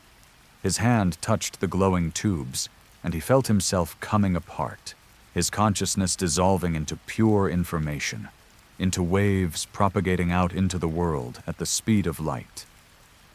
His last coherent thought was that he could feel the listeners now, everyone with a radio tuned to 940 kilohertz, all of them hearing the weather broadcast, hearing the voices beneath it, hearing his voice as it joined the eternal transmission. And he could feel what was on the other end, the thing that had been listening since the first broadcast, the vast intelligence that had reached across the void to touch humanity through our own technology. It was patient, it was hungry, it was waiting. The transmitter station still stands in the woods outside Oromocto. The door is locked, officially sealed pending demolition that never comes. The transmission continues on 940 kilohertz, still broadcasting weather for February 15, 1987, still carrying voices beneath the static. Sometimes late-night AM radio enthusiasts tune in and hear the voices. They post about it online, share recordings, speculate about the source. Most assume it's interference, or a prank, or artifacts of old broadcasts somehow trapped in the atmosphere. But occasionally, someone recognizes a voice, a missing family member, a disappeared friend, someone who went to investigate the old transmitter station and never came back. Those people know the truth. The signal continues. The signal is hungry, and everyone who tries to stop it becomes part of it.